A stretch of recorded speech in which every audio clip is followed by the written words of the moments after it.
All right, we're live. What's up? So Ryan Zadrazil. Did I say it correctly? Yeah, you said amazing. That's Okay. perfect. Do people butcher your last name? Yeah, I've gotten a lot of like responses that it sounds like a medication. I'm Okay, not sure where I that's could kind coming of see from, that. but Zanderzil, that's a very common one, Ha, or see, Zadrazil. like, because people pronounce my name wrong, and when they put things that aren't letters that aren't there, I'm like, how? Like, I understand people getting it wrong, but I don't see where the N came from. Do people butcher your first name? Yeah. Oh my God. Like, if I someone gets feel my like I first name still butcher correct, it. then I like really, I'm like, wow, like you're special. So yeah, no, they butchered my first name. Last, I don't even. Yeah, but it is what it is. So let's kind of see who's joining the live. It takes a few seconds for people to go on. So let's see. Got the notification. So yeah, we got a couple of people. So hey, feel free to introduce yourself. We're gonna be talking about sales and how to break into sales, especially without a college degree. So can you just start sharing like your story in sales? Like how'd you sort of break in and how'd you get into it? Yeah, definitely. So well, I'll go way back. When I was going for my associate's degree, I went to a retail store in the water park capital of the world called Wisconsin Dells, and that's where I really got started and started to like develop those interpersonal skills. Yeah, And then I worked for a my uncle's vineyard, delivering wine and upselling and things like that. So that's where I really realized that I didn't want to do outside sales and I was more interested in doing phone sales. so what's outside sales? Outside sales would be you'd be managing like a territory and you'd be going to physical locations as a part of your job in order to, you know, facilitate the business's needs, whatever you'd be selling.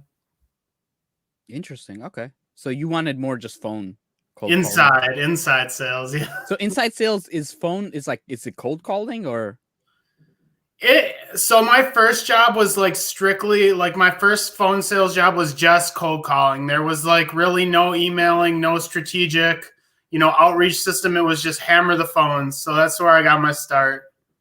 how is that, man? I've heard about it. I've only have I made a maybe I made a cold call here and there. Not too many. It's really like so the first time you make a cold call on a new project, like even at that job, I'd work on different campaigns. So I'd be so nervous going into that first call. Like, how do I navigate the conversation? How do I ask for the close? Like, all things like that are running through your head while you're trying to just figure it out on the fly. Because role playing only does so much for you. Yeah. Practicing the call flows. Yeah, because it always goes different, right? Like so they always say something different. So many things could go wrong, right? They could have a dog barking in the background or whatever, or middle of the day and all that stuff. I've caught people using the bathroom. That was really weird. Well, one person. I'm not really sure why he picked up the phone while he was Yeah, I doing don't know. that. But yeah, or look, there's the mute button on the phone, right? Just you can say, "Hey, give me a minute." But yeah, you look at Just a interesting weird way people. to pick up a phone, but it is Yeah. what it is. I So I survived. mean, so you kind of went from outside sales to inside sales, and how was that? It was I would say that I caught on very quickly. Like we were measured on the amount of revenue we generated each day throughout the month, so the average of that. And like a good average was like 100 average daily net revenue. And Yeah. in my first month of tracking, I had like 300 something average daily net revenue. So I caught on really quickly, but So that what doesn't is mean so I was wait, perfect this yet. is so you have to bring 100K worth of business every day. No, dollars. You know, 100K dollars worth of business every day. No. Sorry, there's confusion here. Yeah. So it's 100 average daily net revenue. So averaging $100, not 100K. Oh, I was like, wow, that's like, These are man. all small businesses, though. This is Okay, like no, me hundred calling a dollars. mom So and pop okay, shop. no, this is $100 a day. Okay, makes sense. You want to average $100 a day. That's much more because I was like, man, these are some like That's like enterprise sales. That's like the even big then I wig. would think like 100K a day. What would that be? That's like 2 million a month. I'm horrible at math, but I'm gonna take your word for Yeah, it. yeah. Think about it. In 10 days, it's 1 million. Then 20 days is 2 million. Let's say 20 working days, 2 million a month. I don't know. I feel like that's like tough, right? But yeah, so $100 a day. Okay, and you did 300. You did 3 times that. Yeah, it went pretty well. I was only at the job for 10 months. I just didn't really see a future there, and I Yeah. wasn't getting paid a lot. It was more of a call center mentality. So once I was able to, land something a little bit better, that's when it really started cooking, and I started learning how to build the relationship with the clients I'm working for, and things like that. So I'll I mean, outsource so sales. what'd you learn in the first 2, 3 years of sales? Never stop dialing. I still to this day like get call reluctance. Like I don't want to pick up the phone, but you just never stop dialing. It's such an important component to being successful at any sales job. I mean, sending emails only takes you so far. I mean, the thing is, it's like emails. I get so many emails that I actually appreciate a call, right? Like I appreciate a call, and I appreciate now. How would you do research before the calls? Like, how was your process, or it's just like, hey, you have some basic ideas, and then from there you go. So I've done like enterprise sales and more small business sales. So depending on what I was working on, really determined whether or not I was going to like heavily research the call or if I just needed to find the contact's name and phone number and email and just go from there. It really varies depending on what you're working on. Yeah. And then we have some comments. Let's say, hey, what's up, Jackson? Hey, Aditya. Faisal says sales is not easy at all. It definitely It's isn't. not. Can definitely get disheartening. You can definitely get yelled at a whole bunch of things, right? And then Kenneth KDJ says building relationships with the client sounds so damn scrumptiously, deliciously, edibly tasty good to me. Savor the flavor. What's up, Sharad? Thanks for coming. Thanks for stopping by. What are some so yeah, so you you get better at sales, right? What is the typical progress of a person like? Like in the beginning, these are the skills that are fundamental, and as you start working, these are the skills you refine over time. So the skills that I think you refine over time would be, the skills use the basics. Like the best sales reps are really good at the basic skills, like making cold calls, sending good cold emails, understanding how to leverage like social platforms for outreach. So you just continue to progress with those skills. It's not like it clicks overnight. It's an experiment, and depending on who you're targeting is going to determine like whether or not you want to leverage those certain tools, which ones are going to be more effective, whether it be cold calling or whatever. Yeah. So I just want to say, hey, what's up, Jackie's? I hope I pronounced your name right. Sorry. Working in sales isn't for the faint of heart. And hey, thanks, Brian Golad. Thanks for stopping by. Good friend of mine. Now, what are some changes that you've seen in sales, right? Especially in the past year, because physical meetings have gone down. People have had to leverage, and the rise of social media every day kind of changes things. Yeah, so a lot of Zoom. Obviously, that's part of inside sales, though. But I think more importantly is like your outreach has to be on point right now. Like if you're not resonating with what your prospect is looking for, they're just going to delete your email or say not interested. So you really have to establish that trust with them and nurture the relationship throughout the full sales cycle. So Yeah. not a lot has changed, but I think that's the most important thing. Yeah, I mean, I see that all the time because I get some sales emails that go to junk, and it's like, hey, do you have time? A quick 10 minutes. This is what we do, and it's like, if I can sense that it's unless you have a very specific service, which I need that really stands out, right? If you have a service that a lot of other people provide, like marketing, right? You can think of these services. You're gonna have to at least do some research on like what do you specialize in marketing my type of business? Do you have something? Because I've seen it all the time, and it's like I can't say I can only say yes to like one person.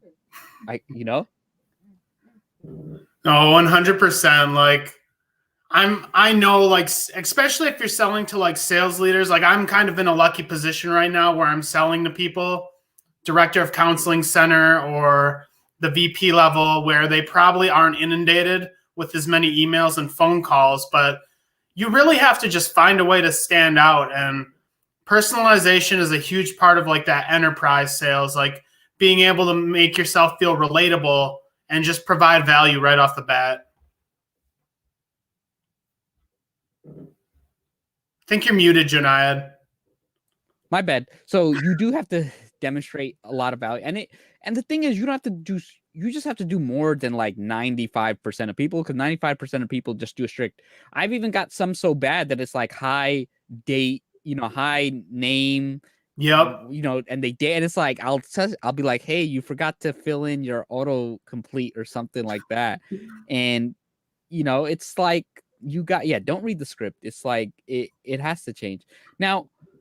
The one thing I really love about sales is you can break in without a college degree. And it's one of the easiest industries to break in, because at the end of the day, it's compared to other industries, you have a direct tie. Like, hey, I bring in X number of dollars a day, right? And the guy with the college degree brings in $300 less than me a day. There's an actual thing. So how would you recommend someone without a college degree break into sales? Yeah, and it's all about relationships for me. So I went into like sales with no relationships and a college degree, and I ended up working in a call center. So I feel like the more people you know and the more connected you are with, the more open they are to giving you opportunities. It's just about who you know. Yeah. And then what if you were like, let's say you don't know any, like, or your network is pretty limited. How would you go about starting? Yeah, there's so many great communities, like now with Clubhouse, obviously, and Rev Genius, Revenue Collective. Like, there's just so many great ways to connect with people, but also be a part of the networking events and things like that, and find out about the opportunities that are available, or just find a mentor even. Yeah, I think mentor is definitely a great way. And then now you go in, who have you seen? What type of people do you see are the ones that move up?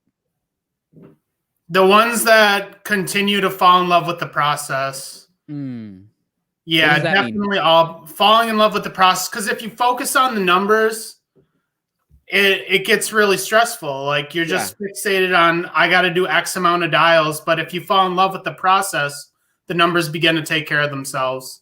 Okay, so so you mean more like getting the wins or nurturing the customers? What do you mean? The whole process in general, not like one specific part of it. I think just like putting your 100% effort into each cold call, and putting your effort into each cold email, and really being present in every meeting. I think it really adds up over time, and that's how you get great. No, I love that. So I know you and some partners are sort of starting something different. Can you kind of share that? What is it called? Yep. So my good friend Jackson Liu and I have started a project called SDU Academy. SDU stands for Sales Dev Unite.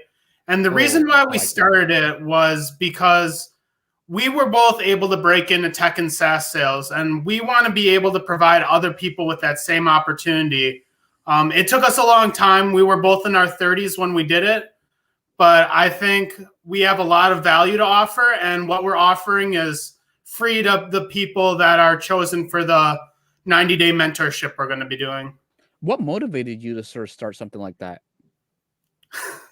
Great question. It was a lot of Jackson. He really convinced me that this was something that needed to be done, and there's a lot of different boot camps and sales training out there, but I feel like it costs an arm and a leg, and without a college degree or without a lot of like money saved up, it's hard to get into them. So this is like an opportunity for someone who's really passionate about wanting to go far in sales and make it a lifelong career to have that opportunity. Nice. Now, how long is SDU's process? So it's 90 days. We're still taking applicants for March. So March, April, May. And then we'll be going over all the basics, fundamentals like cold calling, the philosophy of sales, lots of great stuff. Nice. I mean, I'm excited. So if any of you want to apply to the program, feel free. I'm gonna tag Ryan. Tell him you saw his show. Yep. Now, what what changes do you kind of see in the future of sales? Oh, that's a really good question. I mean, we got time.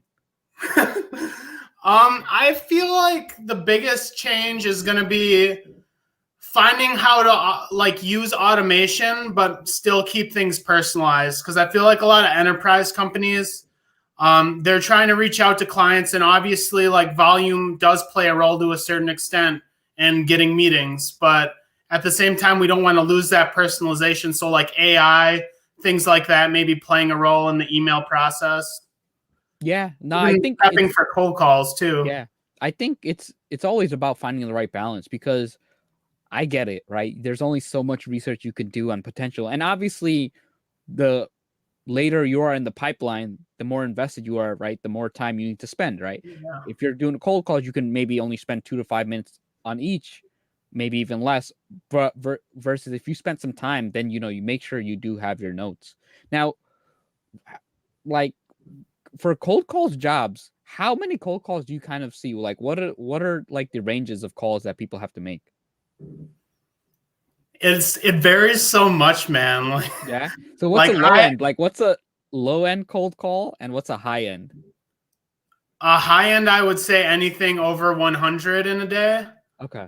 And a low end, like I've had jobs in the past where I had really highly researched calls that took a long time to find the information, where I was only making like 20 a day. So it really depends upon who you're targeting and like what your daily expectations are. And like if you're only taking 5 minutes on each call, you can get off a lot of them. I've had jobs where I use tools like Connect and Sell, Okay. and Connect and Sell dials 5 numbers at the same time, and then you'll just hear a bloop, and you'll start talking. And I would make hundreds of calls with Connect and Sell. It's pretty cool. So that one does it because they know like 1 in 5 people pick up, right? And it's kind of that's how it does it. Like, what if 2 people pick up? I think it catches it quick enough that it only picks up the one. I've Mm, never had it happen where 2 people picked up at the same that time. that's cool. Like, wow. Okay, I have to look at that. So that the company paid for that. Yeah, it was one of the tools we used. So we did like regular cold calls where we'd research, and then we make Connect and Sell calls. Yeah. So Darby says when she was in house at the brand, 60 calls per week plus face to face sales. Yeah, face to face. So if you're the cold caller, are you setting up the meeting for someone else, or you're setting up the meeting with yourself? It depends on the role. I'm a account executive, but I'm a full cycle account executive. So I take the meetings all the way to the close, but I also make the cold calls, where some companies have a sales development representative and an account executive, and they work together to run people through the sales cycle. So what are the different types of roles? So SDR is sales development representative. What are the other types of roles? Sales dev manager, VP of sales, head of sales. It really varies on the company. Like it's not like there's one size fits all to how the sales roles are laid out. Each company has unique expectations, which kind of determine what the roles are. So what is like? Let's talk about generalities. Like what is an SDR, and So what do they do? SDR is the sales dev representative. So they are generating pipeline. Okay, and then what about what I've heard the term BDR? What's that? So BDR and SDR are pretty much interchangeable. From my understanding, a BDR can sometimes do a little bit more of like lead gen work, like on the research end, prior to making the cold call or outreach. So that's where the difference would be. I believe, I may not be perfectly right. So if someone wants to drop a comment with a better answer than me, Yeah, and ask questions away. I just want to thank everyone for complimenting my haircut. So I appreciate that. It's I getting need to too get one of long, those soon. and yeah, so and then how do you deal with stubborn customers? Someone asked that. Faisal asked that. Like, how do you deal with stubborn customers? Kill them with kindness. Kill them with kindness. That would be my best approach. I mean, some customers just aren't going to want to make a change, but that doesn't mean that down the road 6 months from now that they might be interested in, changing who they're using or investing in a new product. So yeah, you just got to continue to be persistent. I think that's a big part of being successful in sales, especially as an SDR. No, I think that's very kill them with kindness is definitely the other thing is solve their problems, right? I think if a customer has a problem that you can solve it, right? They'll appreciate you. Now, at worst case, like I'm lucky that I own my own business that we let go of certain customers. Obviously, most people, it depends on your relationship with the organization and your manager, but there are some customers that are just worth more headache than the money they bring in. It's just not worth it that they take time away from better customers who are easy to work with. How do So you yeah, handle that though? Like, I tell them like, hey, honestly, I don't see we're not meeting your expectation. We can't, we don't see eye to eye. I think that someone else would be a better fit for you. And okay. then sometimes I'll lay down a law like this is not how we kind of work. Um, right. And then you're gonna see, and then because the way I see it, I think of ROI, right? Return on investment. If I'm spending time with a stubborn customer who's only making me X amount of money and giving me headache, I could spend that time on a better customer who even let's say they make the same amount of money. It's just less time. I can focus on other things and I can be a better customer to other people because there's some people, no matter how good you are, they're just not happy, right? They're always like focusing, hey, this other guy gives it cheaper. It's like, okay, go let the other guy deal with you. How do you like differentiate between like a customer, like a stubborn customer that you don't want to work with, and somebody who's just kind of like pushing the limits? You know what I'm saying? Well, I say no to the limits because you can, right? Again, I'm very lucky in the sense, but I think you should also set limits for yourself. Like, hey, this is what's allowed, this is what's not allowed. Good customers, honestly, I give discounts, I give incentive. Bad customers is like they don't get the discounts, they get like the bad customer price. Sometimes, and again, it's like at the end of the day, there's only so many customers you can handle at any given one time. It doesn't matter how much what type of salesperson you are. Like you can't handle like a million customers, right? There's only one of you. Yeah, there's So only one of you, so it's like you have to, and you're gonna see that companies do a great job at catering to certain demographics.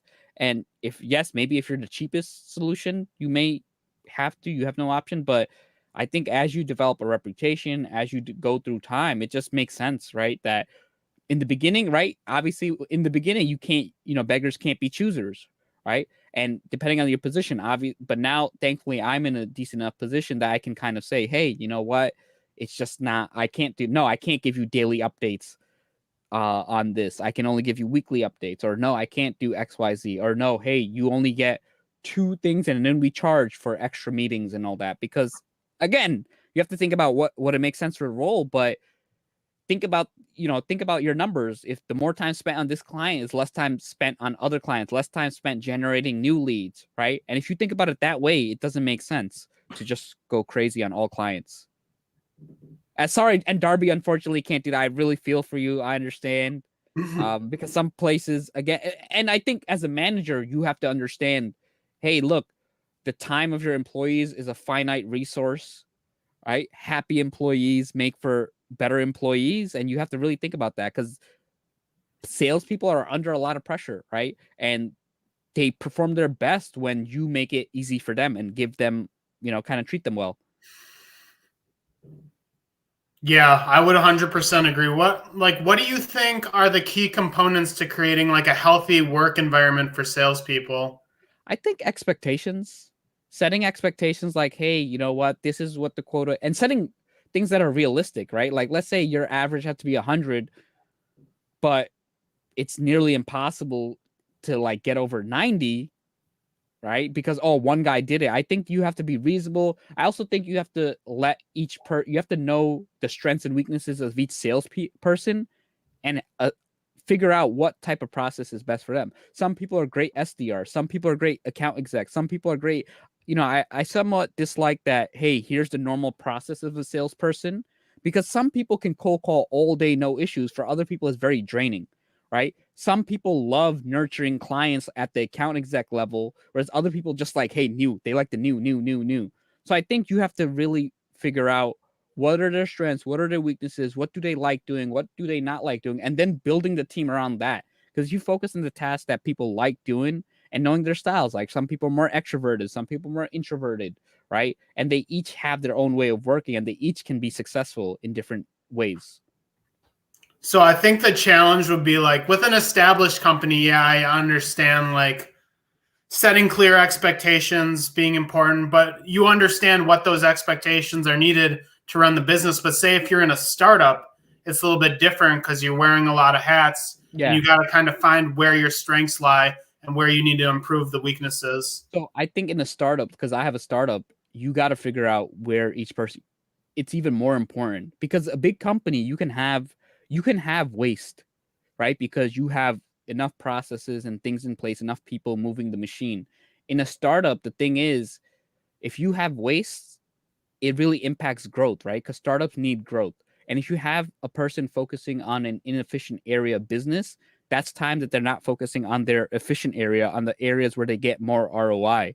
And I think, again, it's one of those things that it's, yes, you need some people who wear many hats, but you also need some people who are, look, this is the guy who does the research guy. This guy does killer research. Have him or her do only research. Or this is the person that's smooth on the phone. This is the problem solver. This is that. And I think while they will wear several hats, minimize the amount of time that they spend on other hats, right? Maximize maybe 2 to 3 hats, minimize the other 2 to 3 hats that they're sort of wearing. Because at the end of the day, people can't be experts in everything. And there are some people who can be very good at anything they pick up. There are a lot of people who can't. And it doesn't mean anything less about them. It's you as a leader have to do better with them. Yeah, and if they're not happy, I mean, and they leave, that impacts a startup really hard. Losing an employee that early. Training is time intensive. Yeah, and time is everything in a startup. Also, Faisal, someone says extroverts are very good at it, and now this is a misconception. A lot of salespeople are actually introverts, right? Because the number one skill in selling is actually listening. It's me. I'm an introvert. So so he's an introvert, and again, you have to there are different ways to sort of make it work. And hey, what's up, Kunal? No degree representing. So you have to really figure out and just realize that you can succeed. Because one time I did a question, I did a LinkedIn post on hey, for introverts, what type of careers are good for you? And people got really it was all careers. It's just they adjusted to each career. They were as a salesperson, this is what I do in the morning. This is how I structure my day. This is how I do XYZ. So again, it's not like as a salesperson, you have to go party all day, right? And go, right? Because then that would suck as an introvert. There are ways that, hey, you could spend time doing research. You could spend time doing your thing. You could, you don't necessarily have to do 100 cold calls a day. Maybe you're you know how to do the research that you only need to make 20, 30 cold calls a day and you can hit the same numbers as your competition.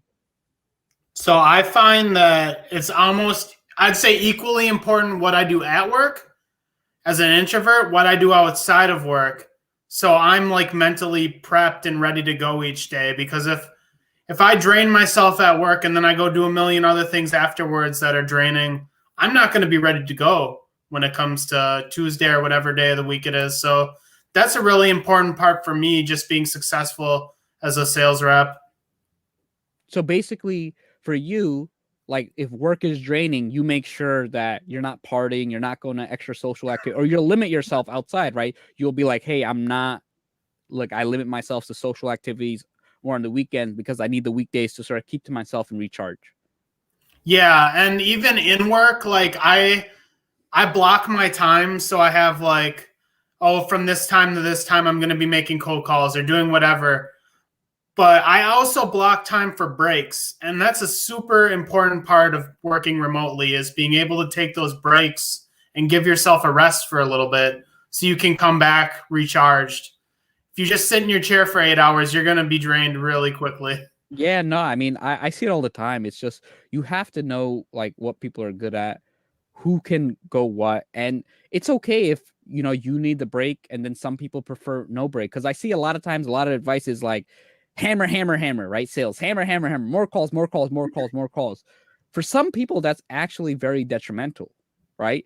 You have to, obviously, you want to push your boundaries. You want to get a little uncomfortable, but you don't want to get so uncomfortable to the point where you're actually hurting your growth, right? Because it's the same thing as exercising, right? Overtraining is also bad, right? Because if you train so hard that you get injured and you're out of commission for several months, you've lost all that progress versus going at a pace that is something essential.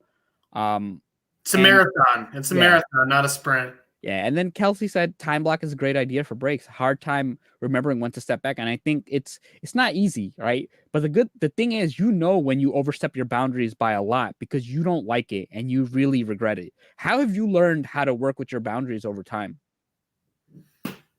Like in what way? And just like work, like I'm pretty sure in the beginning someone gave you the advice, "Oh, keep on making more calls," and you kind of saw like, "Yo, dude, I need a break, man. I need." Honestly, the breaks are what's helped me establish those boundaries.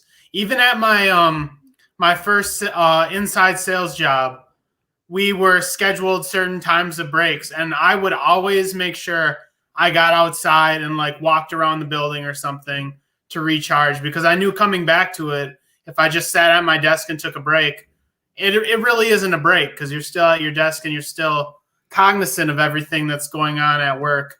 So for you, you needed like a mental separation, a physical separation yes, in order to mentally separate from work. You needed something outside. You needed something. Yes, and burnout is a very real. Burnout is real. Yeah. Have you ever sort of burned out from sales? Oh yeah. And what caused the burnout? And what were the signs that you were burning out? So I was working at a company that was having me work a lot of hours, and I just could feel it coming. Like they asked me to take on an additional project, and I was just like, and working like 50 hours a week. And I was like, that's just not going to work for me, because I know I need like a work-life balance to like be successful. And I wasn't getting that there. So I ended up getting laid off because I didn't take the project. But really, it all worked out because I found a new job, and now I'm at Better Mind. So now, what are some things that salespeople have to worry about that traditional other employees in other areas don't have to worry about? I think everybody needs to worry about this one, but it's super important, and that's mental health. I think a lot of people ignore it or try to push through it, especially in the startup world. I think a lot of people think they can work 20 hours a day, sleep 4, and then go back at it the next day. And I don't feel like that's realistic. And it's like I said, like sales is a marathon, not a sprint. Like it's about the long run. Yes, it's nice to get short transactional wins, but it's really a relationship game. Yeah, no, I mean, I think it's very important, right? That you need to take the mental health break. It's something, because I find in the sales culture, right? You go online and it's all these motivational memes about taking no breaks and working hard. Like I saw someone, right? A good connection of mine. He said, "Hey, Elon Musk is the world's richest person and he works 120 hours a week or something ridiculous." And it's like, dude, don't preach that. Like just because one person works 120 hours, and then I was like, look at his Twitter. You could tell like the guy sometimes goes through hard times when he's like cursing at people. Like if I'm worth $120 billion, I'm not going to argue with anyone on Twitter. Like I'm not. Like I'm just going to be chilling, relaxing, and it's just the culture of like online, like the motivational culture, like the hustle culture is really detrimental, because at the end of the day, it's like you just push people way past a certain point. And what happens is you're going to pay for it in terms of turnover. What are some other things to like consider? Like, how do you know when you have a good sales culture? Feel like a big part of it is everybody working together for the greater cause. I feel like that would be the most important part, that everybody's on the same page. And it's not just sales. It's like marketing is aligned with sales. Sales is aligned with marketing. Everybody's just working together for the greater goal or the greater good. Yeah, I think Teresa said a wonderful thing. If I don't sleep, I can't find. I'm the same way, that if I don't sleep, I'm slower. I'm not as fun to be around. I'm not as funny. It takes longer for me to process things. Like I can. It's like I don't know. Can't I keep feel your like eyes open. yeah. I already yawn a lot, so I yawn even more. And then it's like my head's working in slow motion, and then it's just to me, it's just not. It's not worth it, and it's just like it's just a lose lose for everybody.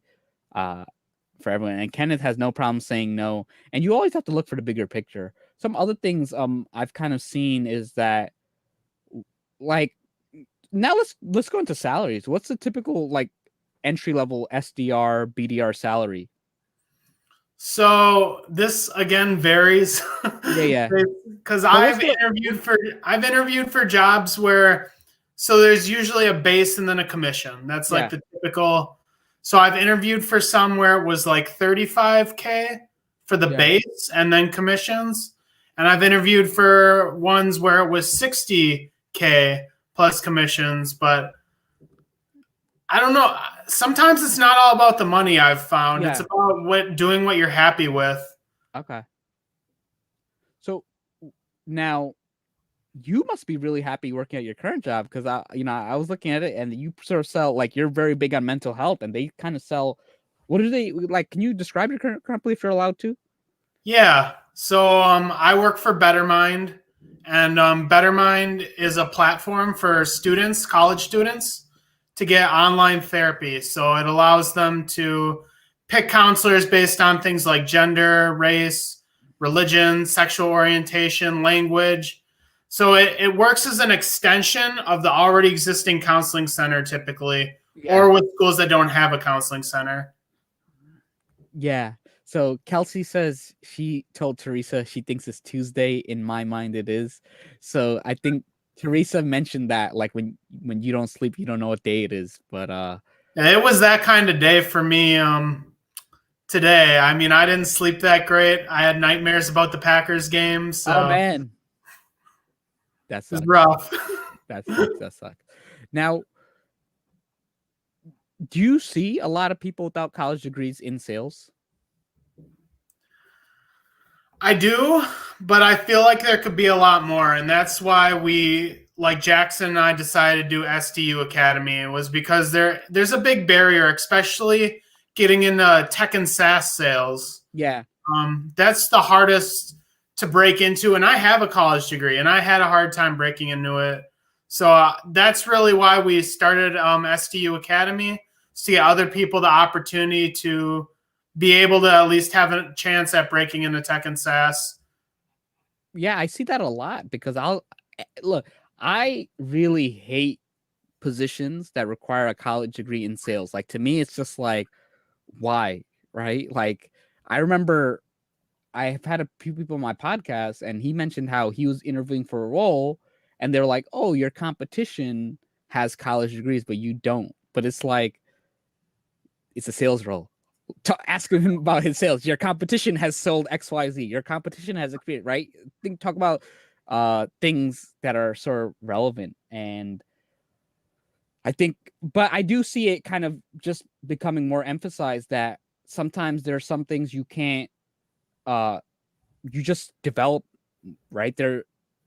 You have other ways of developing it, right? Especially like you'll see a lot of people without college degrees, they'll take out like the sales jobs that nobody wants, right? Like the 100% commission roles that nobody wants. But you learn a lot, right? You figure out so much. So have what are your what do you know about the 100% commission roles? I've never worked in one. I don't think I would. It would be a little concerning to me, especially Yeah. if you have no experience in sales going Yeah. into it, because it takes 3 to 6 months to like even Yeah. start building out a pipeline. So if you're doing that and then you're learning how to do sales at the same time, I just don't see it as a really good. Yeah, I kind of see that for like an 18, 19-year-old that like just graduated high school, had their first maybe okay job, and now they're trying to build up and they're trying to build up for the future, right? So that's their version of right going to college. Hector had a good question. Yeah. What do you recommend for someone on the tech side who wants to pivot into sales?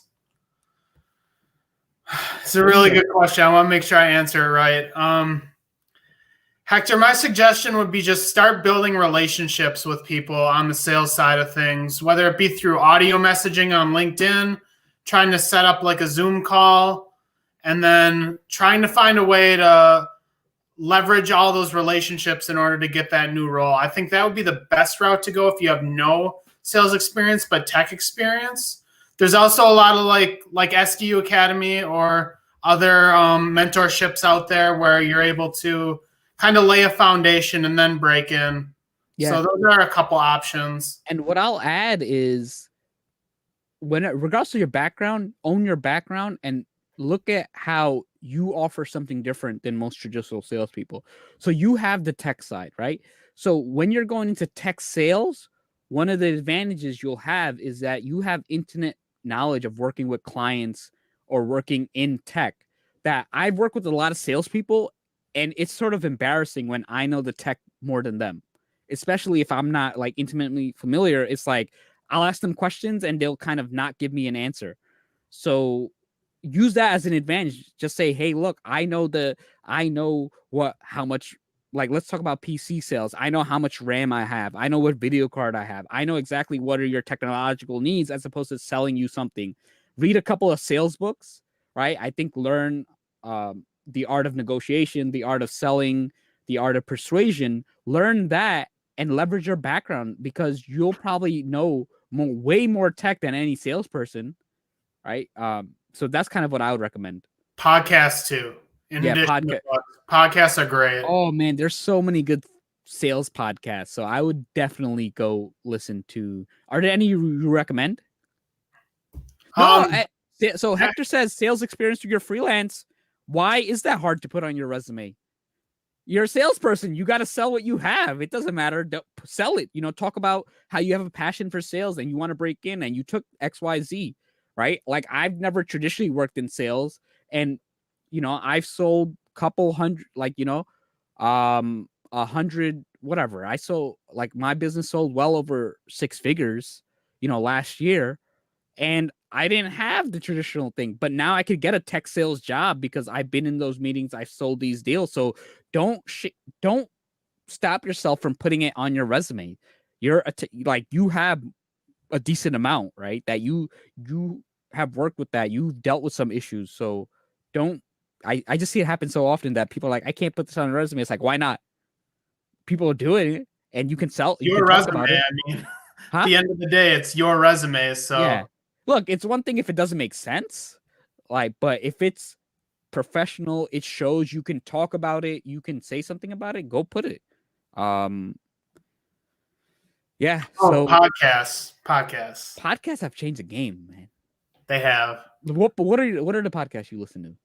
So Jackson, the person I'm working on the project with, he has the One Up Sales Development podcast. Nice. Highly recommend it. It's a great podcast. He's had people like Morgan J. Ingram, Scott Barker, just to name a few. So, but he also, the cool thing about it is, he interviews like big name people, but he also interviews just your average Joe rep and getting to know their like sales process too. So it's a great podcast. Lots of actionable tips and advice on there. Yeah, no, I mean, podcast is like, anytime I want to learn a new topic, I listen to podcasts. And the good thing is you learn about the actual stories, right? Because online you'll get some generic advice, but you'll learn about like full details of how someone executed something, how they did it, and how you can sell it. So Hector, there are plenty of podcast episodes where people talk about their breaking into sales. So I would highly recommend that. I think Scott Ingram put out a list of like all the sales podcasts basically on his blog. So that would be a place to check too. So Hector, connect with Ryan. I'm going to tag him. And then I hope it answered your question. I mean, let's keep the questions coming in. So now let's kind of talk about like, oh crap, I lost it. So what got you passionate? Like, why are you so passionate about like mental health? Like, why? Like, because it's not easy to talk about, right? Like, a lot of people are like, no, you're not supposed, it's not professional to talk about it. Like, what like, why did you want to really talk about it? So I have a good friend from LinkedIn actually named Miguel Olov, Yeah, yeah. and He's a nice guy. he's a very nice guy. But he posted about having PTSD, and I saw it, so I messaged him, and then he said you should post about mental health. And then I was like, nah, I'm at a job right now where I don't think they'd be very accepting about it. So I waited a few more months and I started a new role. And then I started posting about it. And I was really concerned, like I was going to lose my job when I posted about it. So I was sharing some like pretty deep stories, like sharing like suicide and things like that, attempting to take my life. And it was amazing the feedback I got from people are, oh, hey, I can completely relate to this. And it really helped me. It was very therapeutic. So I guess that's why I've continued to try to post about mental health every day to some extent on LinkedIn or talk about it on Clubhouse. Yeah, no, I mean it's a very important topic because I've seen it so much where the mental health is just shoved under a rug, and it when you do that, it just comes out in non-productive ways. And it's just 100%. Yeah. non-optimal. And the thing is, I see so many people where their job is like the source of so much pain to the point when they leave a job, they're just like, I don't know, this big weight is lifted off their chest. And I think that's a complete failure of the work environment. It's a complete failure of the manager's manager, and failure all the way at the top, because that type of culture is so draining. Yeah, I'm just reading the comments here. It's such an important topic. Like, and I feel like it's getting better. Like, I know I work at a place where it's based around mental health services, so maybe my viewpoint is a little skewed. But I feel like as a whole, especially on LinkedIn, people are getting more open about it, having conversations about it. So yeah. And then Faisal said he says it's the most important thing in the world. Got to make sure you have the right train of thought about things. And I'll kind of say this: the most important thing that in your life typically is what you don't have or what's not taken care of. So if your mental health is not taken care of, it will be the most important thing. When it's taken care of, you don't think about it, right? So same thing. It's like, so just be mindful of that. And then Hector asked, do you think it's worth the time getting sales experience at a local consulting company, say for 1 year, before using my connections at an ideal company? Or should you say focus on 3 to 4 targeting my target? Look, I'm going to tell you, there's no reason you can't do both. Right? Yeah. Like a lot of people think either or. Why don't you try both? Why don't you try the target companies? If the target companies, they say, hey, you need more experience, then go to a local company, right? Because you don't want to be in a situation where you go to this local company, then you want to go to your target company if your target companies would have accepted you a year earlier. 100%, Hector. Don't focus on one or the other. Just focus on the opportunities that are available, and there's a lot of them. Yeah, and then definitely connect with me, Hector, and we can talk more about this. Yeah, so follow up with him. But I think that with your background, you definitely can get into your target companies, because sometimes there are hybrid roles, right? Where it's like you may not be full-time sales, that you're involved in the sales. There's so many ways. And again, I think like as a salesperson, if you're strategic in the way you go about things, your sales abilities will take you very far. Yeah.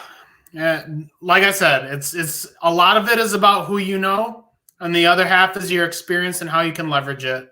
So just because you don't have formal sales experience doesn't mean, working as a server or something in a restaurant, you're upselling there too. It's not like you don't have any sales experience. You just don't have like formal sales experience. Yeah. And then don't let anybody play it down for you. Just say, look, like I was the number one sales, right? I sold this much. You got to be able to quantify, show why it's important. Like, don't downplay just because it's freelance. Like, sometimes it's harder to sell at a freelancer. Like, if I sold for a big company and I had all the tools and resources versus selling for myself where I'm limited and I have to compete, right? Talk about that. How you won deals for your clients, how you won over bigger companies, how you demonstrated value, how you did all that. So talk about that. Talk about how you got rejections, how you learned from those rejections, how that motivated you even more, how you're self-taught. Because at the end of the day, it's what you can actually do. and everybody has a different road into getting to where they want to be. We're all on a different trajectory. I've been doing inside sales for like 3 or 4 years now, and I didn't know what an SDR or BDR or account executive was when I was working in that call center, but it snowballs very quickly once you start learning and meeting new people and listening to podcasts and reading books. Can have a crazy effect on you, and you get the sales bug, and before you know it, you're an AE at an enterprise company or a manager or whatever you dream of being. Hold up. You got to keep talking. I got to switch my headphones. Give me a second. All right. So run the show. So I guess I'm running the show now as, oh, that was quick. I was surprised. Oh, it's still switching. Okay. So I guess what I'm trying to get at today is just it's really important to not be afraid to reach out to people. Just like you're going to be getting in touch with prospects, it's just as important to build your network out on LinkedIn especially, but it could be on any platform. I've been leveraging Clubhouse a lot to meet new people, but it's just a great way to build those relationships and learn from other people's experiences. Yeah, I think that's the best way to sort of learn, right? Other people's experience. Like, look, other people have probably experienced the problems you have. Just listen to them, figure out what they did, and save yourself the trouble. Like, you'll say, like, a mentor is definitely a way to shave off years of mistakes. And, right, the podcast, again, if you don't have a mentor, there's so many people who are on podcasts who are sharing their stories of the issues they face, and they'll help you prevent problems that you may have had. And Kent, if you don't have Clubhouse, I'll give you an invite, man. I'll give you an invite. I just have a real world example of how important relationships are. I did not know. I'm going to butcher your name. I'm sorry. Joniad? No, you got it right. Ah, yes. Okay. Yeah. We didn't even know each other 3 weeks ago. And now we're doing a LinkedIn Live together, and we're partnering up to work together on SDU Academy and get people in the program. So look at the power of LinkedIn right there. Like, we had very little interaction prior to that. Yeah, and you know what? It's just, I saw his post. I saw it was about mental health. I love what he did. I liked how he responded to my comments. I liked how he developed it. And then look, even though he technically sold me, I never felt sold at any point in time. He just said, hey, I know this is what you do. This is what I'm looking to do. Let's figure out something. And he figured out a win-win situation. And at no point in time did I think of sales. Did I think about, hey, it's just, he was just a great person. He was looking to add value. I was looking to add value, and that's it. And you'd be surprised that just how powerful that is and just what that can lead to. Yeah, and one of the biggest things that have helped me, I know I didn't do this for you, Joniah, when I messaged you, but audio messaging. Oh, that goes so far. Audio and video messaging. So powerful. I've sent audio messages to people with no expectation of getting a response, and later that week I was talking to them on the phone. So yeah, audio message like, wow, I've never got that before. Because again, the thing about an audio message is that it's customized. Like, I see messages, even if I know they're selling me, but it's slightly customized. Like, they took at least a 50-second video. It's still more effort than 99% of people. So, who knows? Look, who knows what may happen. Oh, Kenneth is on Android. Yeah, so look, Kenneth, if you ever have look, I'm on Android too. I just have an extra phone just for Club. I have an old iPhone that I use specifically. So he doesn't get addicted, No, yeah, I mean, look, it's good, man. That app is super addicting. But, it's horrible. Yeah, so a lot of late nights lately. Yeah, so cool. I mean, feel free. Anybody who's watching, feel free to talk about sales and really reach out to Ryan. I mean, they're accepting applications. He has a lot of resources. Check out the podcast, right? And I think even if you're not in sales, you should learn sales. It's just so amazing. You're always going to be selling in some capacity, whether you're not in sales or not. When you go for a raise, when you go for a new job, when you want a project, when you want an extra day off, when you want something, you're always trying to sell. Process, yeah, basically the ultimate sale right there, because you're trying to sell yourself to a new job opportunity. Yeah, I mean, look, sometimes you get discounts, free upgrades, all that stuff. You just never know. And it's just again, whether you're trying to convince someone to support a cause you care about, trying to help you out in some ideas, help you out with certain things, it's always important to know how to sell. It's an important part of communication. The other reason you should know how to sell is that, no, I'm not even trying to sell you guys Clubhouse. You stay off if you're Android, stay off. But another reason you should know how to sell is so you understand when you're being sold to, because there are some salespeople who use pretty sneaky tricks, and I know exactly what they're doing, and you have to be able to either call them out or understand it. Like some salesmen try to go after the shock. You probably seen it, the shock value. Oh, you're not looking to improve your life. It's okay. And you're going to be like, no, I am. What are you talking about? Right. I've seen it all the time. Oh, it looks like, hey, you're not really serious about your finances. And, you have to know when they're trying to, how they're trying to sell you, to identify it so that you understand, like, oh, I know what this person's trying to do. You call them out on it, or you just don't ignore. So understand how people are trying to sell you, because some of the sales schemes are very elaborate. Like I've seen a lot of the pyramid schemes be very elaborate in how they don't talk about what they're doing, and they hide everything, and they try to reel you in to get you invested, to get you to say yes, right? When they're really just trying to waste your time and just get a quick commission. Yep. Yeah. And you can fall for it too. I've come close when I was younger to falling for that kind of stuff. So why you have to be able to identify when, it is a scam, or it is a scheme. Yeah. No, I've seen it where it's like people will get me on the phone and I think it's like genuine, and it's like, oh, I see what they're doing. Like, yeah, I make lots of money, you can too. And then I just kind of immediately tune them out. I know like everything else is not genuine, because a lot of salespeople who are not genuine, they try to portray themselves as genuine. So you get reeled in, and then you get sort of, right, you really get invested. So that's another reason why it's very important to know sales. One thing I just wanted to ask everybody in the audience, if you're still listening, like, can you just give me your biggest takeaway or any questions you had throughout this conversation? Yeah, any takeaways, anything that you really stood out, and I hope you sort of got value. But yeah, just realize that whether you're an introvert or extrovert, sales you can be done. You just have to approach it different ways. And that, there's no one proven method of, right? Everybody has a process that works for them.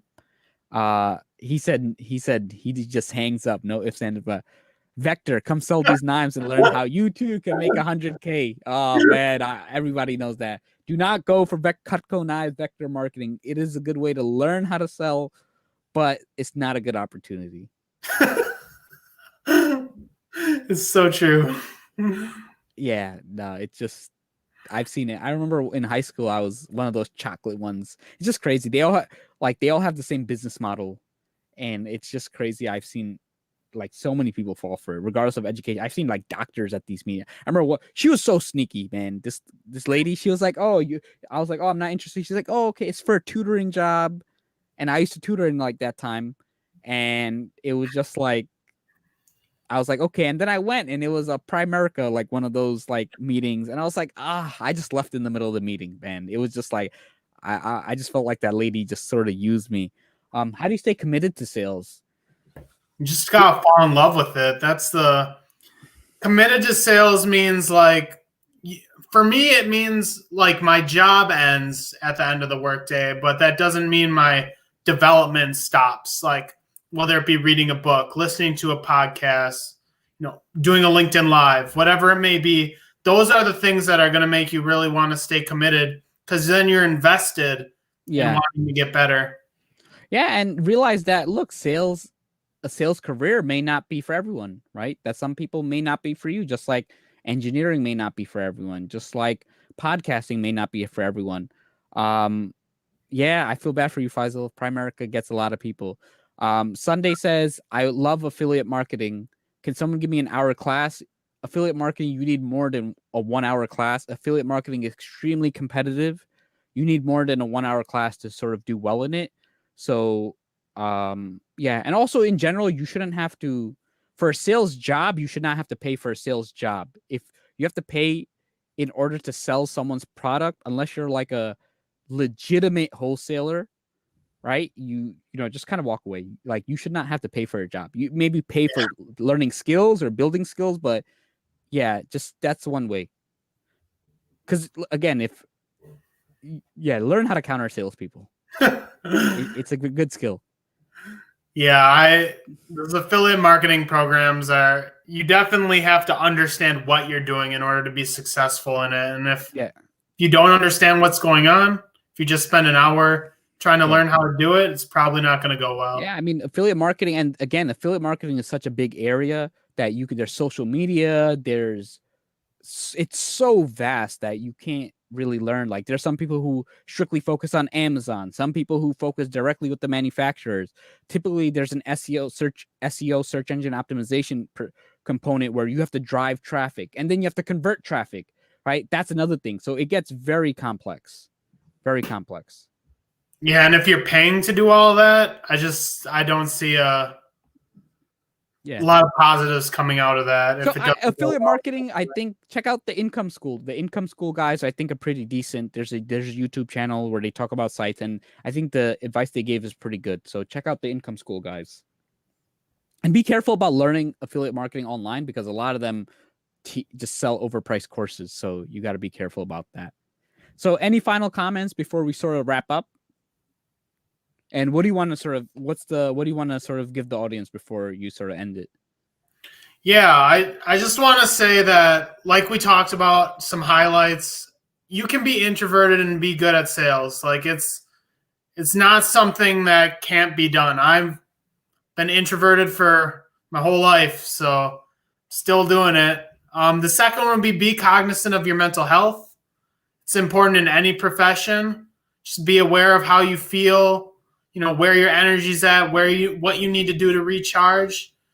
And then the last thing I just want to leave everyone with, and I know we've talked about this like 2 or 3 times, SDU Academy, it's free of charge. We're taking 3 applicants for the first session that'll run for 90 days. So if you're interested in getting into tech and SaaS, shoot me a message and I can send you over the application form. Yeah, I mean, look, if I were to do it over, I probably would have gone into tech or SaaS sales.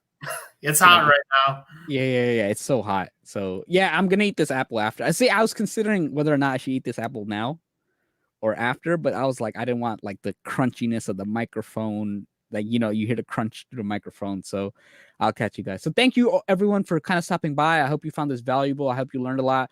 Teresa, Hector says, great stuff, guys, especially about mental health. Thank you very much.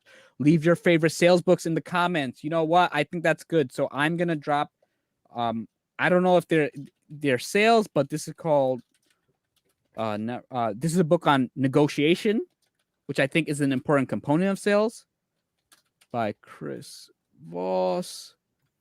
And Beat the Bots by Anita Nielsen. It's really good. What's it called?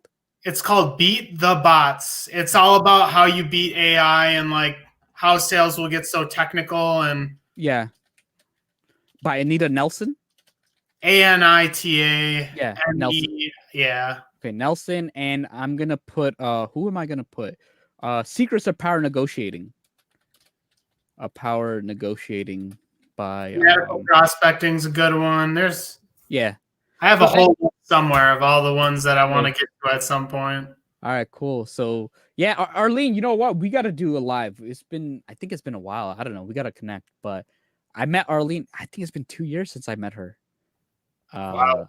Yeah. I met her she actually got me a speaking engagement at a place. But yeah, so I'll catch you guys. Message me. I'm always around. Just always appreciate all the support. Thank you, Kelsey. Thank you, Faisal, Teresa, Arlene, Rajesh. I appreciate you guys. Thanks, Hector. Thanks, everyone. I'll catch you guys. Have a good one.